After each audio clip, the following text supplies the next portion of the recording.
বুঝছো বন্ধু, একদিন রাত পহেলে দেখবা তুমি নাই, পৃথিবীবাসী জানবে তুমি মরে গেছো। পৃথিবীর তখন আলো ফুটবে, চাঁদও উঠবে, সিএনজিও চলবে, অটোও চলবে, দোকানপাট সবই চলবে। এই পৃথিবীর হই হুল্লুর হুলুস্থুল ব্যস্ততা, ধোকাবাজ এই দুনিয়া, কেউ থামবে না, শুধু তোমারে কবরে পাঠায়। ধোকাবাজ এই দুনিয়া প্রতারক, এই দুনিয়া কেউ থামে না। সামনের সিএনজি অ্যাক্সিডেন্ট করলো, পিছনের সিএনজি থামে না, ছাড়ি দিয়ে যায় না। সামনের গাড়ি অ্যাক্সিডেন্ট করলে পিছনের গাড়ি থামে না, ছাড়ি দিয়ে যায়। স্বার্থপর এই দুনিয়া কেউ থামে না। হ্যাঁ, বাপরে দাফন কইরা এই সন্তান, এই বউ বাচ্চারাই আবার এসার পরে ওই দিনকেই ভাত খায়, তাই না? পেট বইরা খায়, লগের ঘরের থেকে আর আইন্দা আনছে, এরা ঠিকই পেট ভরে খায়। তোরা না কাঁদলো বিকালে, ওরা না দুপুরে কাঁদলো, কোন ভাত খায় খা। স্বার্থপর, কেউ থামে না দুনিয়া, আলো বাতাস সব চলে, তুমি বন্ধু থাকবে।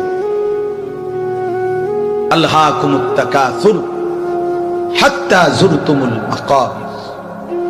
আল্লাহ বলছে, বান্দা আখিরাত ভুলে গেলা, দুনিয়ায় ডুবে গেলা, তবে মনে রেখো হাত্তা যুরতুমুল মাকাবির, এরই মাঝে কিন্তু একদিন কবরস্থানেই পৌঁছে যাবে। হ্যাঁ, কই পৌঁছে যাইবা? তোমরা কবরস্থান দেখো নাই ভাইয়া? কাল্লা সাউফা তা'লামুন। আল্লাহ বলে, কবরে আসলেই আমি বুঝাই দেব বান্দা আমার নাফরমানির শাস্তি কেমন। সুম্মা কাল্লা সাউফা তা'লামুন। আবার নাফরমান হাসরের ময়দানে আসলে আমি আবার বুঝাই দেব আমার অবাধ্যতার শাস্তিটা কি। একবার বুঝাবো কবরে।